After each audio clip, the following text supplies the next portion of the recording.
He is the man behind everything else. Yeah, he's the man. Combination. Yeah, okay. మా director and founder of our resource. Alright. So, ఇప్పటికే resource అంటేనే like as I just said నేను విని వచ్చి అసలేంటి consultancy దీని గురించి తెలుసుకుందాం, నలుగురికి చెప్దాము అని చెప్పి నేనొచ్చాను కాబట్టి, ఇప్పటికే మంచి పేరు సంపాదించుకున్నారు. ఇంకిక్కడ చూసైతే ఏంటి ఎక్కడైనా ఒక ఫ్లోర్ తీసుకుంటారండి నార్మల్‌గానే. చూసిన తర్వాత మేము ప్రమోషన్స్ చేస్తూనే అందులో భాగంగా చూస్తే గాని, ఫ్లోర్స్ పెట్టి ప్రతీదీ డీటెయిల్డ్‌గా పెట్టడం అనేది I thought this is the first one I surprise. ప్రతి ప్రాసెస్‌లో ఒక డెడికేటెడ్ టీమ్ ఉంటది. ఇప్పుడు వీళ్ళు బ్యాక్ ఎండ్ టీమ్ మెంబర్స్ వీళ్ళందరి దగ్గర కూడా ఒక పర్సన్ దగ్గర ఓన్లీ 50 అప్లికేషన్స్ మాత్రమే ఉంటాయి. ఓన్లీ 50 అప్లికేషన్ ఒక పర్సన్ క్యారీ చేస్తారు స్టూడెంట్స్. ఒక పర్సన్ ఒక 50 స్టూడెంట్స్ అప్లికేషన్స్ మాత్రమే అంటే నథింగ్ బట్ ఒక స్టూడెంట్ 5 యూనివర్సిటీస్ అప్లై చేయొచ్చు. 6 యూనివర్సిటీస్ అప్లై చేయొచ్చు. అరౌండ్ ఒక 50 అప్లికేషన్స్ నథింగ్ బట్ 250 యూనివర్సిటీస్‌కి వీళ్ళు అప్లికేషన్స్ పెట్టి వాళ్ళ యొక్క ఆఫర్‌లు తెప్పేయడం కానివ్వండి, అడ్మిట్స్ తెప్పేయడం కానివ్వండి, వాళ్ళ యొక్క I-20s ప్రాసెస్ చేయడము, I-20లు తెప్పేయడము, లేదంటే యూకే అయితే క్యాష్ తెప్పేయడము, ఇలా అడ్మిషన్ కన్ఫర్మేషన్ లెటర్‌లు వేరే కంట్రీస్ నుంచి తెప్పే దాంట్లో కానివ్వండి, and when coming to scholarships ప్రాసెసింగ్‌లో కానివ్వండి, అండ్ వాళ్ళ వీసా ఫైలింగ్‌లో ఇందాక మనం డిస్కస్ చేసినట్టు DS-160 ఫైలింగ్ అప్లికేషన్ పెట్టే దాంట్లో కూడా these people will play the crucial role. వీళ్ళందరూ ఏందంటే మెయిన్‌గా ఒక వీసా సక్సెస్ అయినా, ఒక వీసా ఫెయిల్ అయినా కూడా that is all in their hands. వీళ్ళకి అందుకే మేము ఏం చేస్తామంటే ఓన్లీ 50 అప్లికేషన్స్ మాత్రమే ఇస్తాము.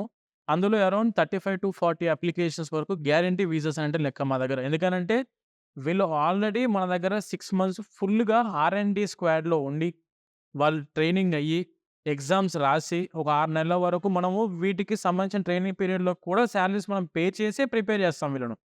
చేసి ఒక 10 డమ్మీ అప్లికేషన్‌లు ఇచ్చి, అంత పర్ఫెక్ట్‌గా వీళ్ళ అప్లికేషన్ ఫైలింగ్ స్ట్రాంగ్‌గా ఉంది అని చెప్పి మాకు నమ్మకం వచ్చిన తర్వాత ఈ టీమ్ అంతా ఈ విధంగా ఉంది ఇప్పుడు ప్రెజెంట్ ఈ పొజిషన్‌కి. ఓకే. ఇందాక డిస్కస్ చేసిన ప్రతి స్టూడెంట్‌కి ఏందంటే మెయిన్‌గా గుర్తుపెట్టుకోవాల్సింది అప్లికేషన్‌లు ఏ యూనివర్సిటీకి ఎవరైనా ఎప్పుడైనా పెట్టుకోవచ్చు.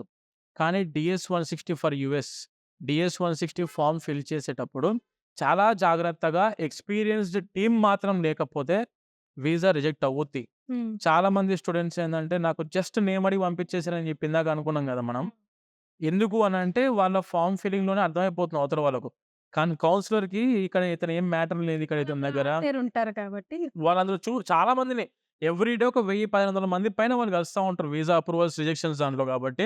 అవన్నీ చూస్తున్నారు కాబట్టి వాళ్ళకి అర్థమైపోద్ది. స్టూడెంట్ చూసిన వెంటనే ఇతను మన దేశానికి ఉపయోగపడతాడా లేదా హ్మ్. అనేది అతనికి అర్థమైపోయిద్ది కాబట్టి ఇటువంటి వాళ్ళు మీకు చాలా హెల్ప్ చేస్తారు. ఎక్స్‌పీరియన్స్‌డ్ బ్యాక్ ఎండ్ టీమ్ ఉన్నప్పుడు స్టూడెంట్ వీసా అనేది గ్యారంటీగా ఉండిద్ది.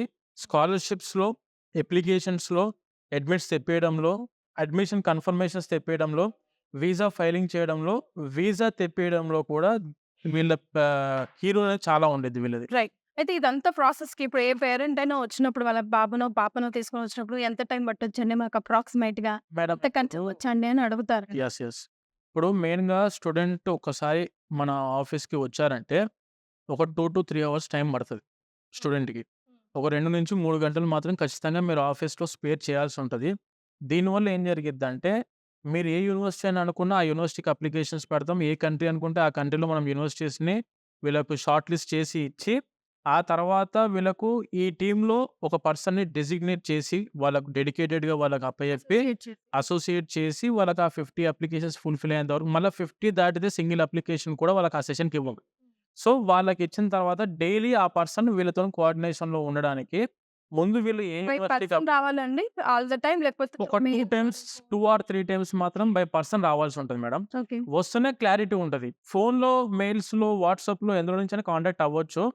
కానీ డైరెక్ట్ ఇన్ పర్సన్‌లో కలిసినప్పుడు ఏం జరిగిద్దంటే, సబ్జెక్ట్ అనేది స్టూడెంట్‌కి కూడా ఫుల్ క్లారిటీ వస్తది. మన దగ్గర నుంచి ఏందంటే ఒక స్టూడెంట్‌ది అప్లికేషన్స్ పెట్టాలంటే, వాళ్ళ రిక్వైర్డ్ డాక్యుమెంట్స్ లైక్ 10థ్, 12థ్ లేదంటే బ్యాచిలర్ ట్రాన్స్‌క్రిప్ట్స్ కానివ్వండి, పాస్‌పోర్ట్ అండ్ వాళ్ళ యొక్క పీసీ, సీఎంఎం ఇవన్నీ డాక్యుమెంట్స్ ఎట్లయితే కీ రోల్ ప్లే చేస్తాయో, మన దగ్గర కూడా చాలా మంది స్టూడెంట్స్ ఇవన్నీ డాక్యుమెంట్స్ లేకుండా కొన్ని పెండింగ్ డాక్యుమెంట్స్‌తోని వస్తరు. హ్మ్. వాళ్ళకి అప్లికేషన్ పెట్టిన తర్వాత యూనివర్సిటీస్ నుంచి అవి మమ్మల్ని రిక్వెస్ట్ మోడ్‌లో వస్తుంటాయి. మనకు మెయిల్‌లో వస్తుంటాయి.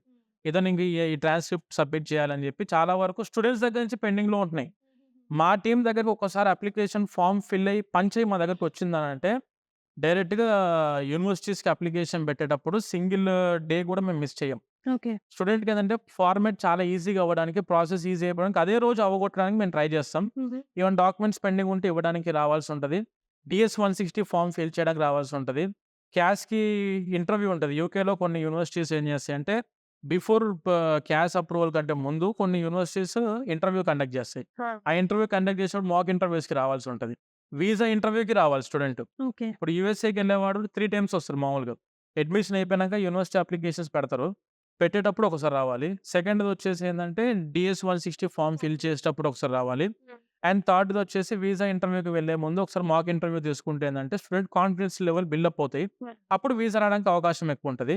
అండ్ సెకండ్‌ది యూకేకొచ్చేసరికి ఏందంటే యూనివర్సిటీ అప్లికేషన్ అప్పుడు వస్తారు. అండ్ సెకండ్‌ది క్యాస్ ఇంటర్వ్యూ ముందు వస్తారు. ఓకే. మాక్ ఇంటర్వ్యూస్ చేసుకోవాలి కాబట్టి దానికోసం. అండ్ వీసా ఫైలింగ్ అప్పుడు ఎళ్తారు డైరెక్ట్ వీఎఫ్ఎస్‌కెళ్ళిపోతారు. అట్లా కెనడాకైనా అంతే ఒక 2 ఆర్ 3 టైమ్స్ విజిట్. ఒక స్టూడెంట్ ఇన్ పర్సన్‌గా విజిట్ అవుతే వాళ్ళకేందంటే మన వాళ్ళిచ్చే ఆ బూస్టప్ ఏదైతే ఉండిద్దో దాన్ని వీసా అప్రూవల్‌కి కన్వర్ట్ చేస్తది ఎప్పుడైనా.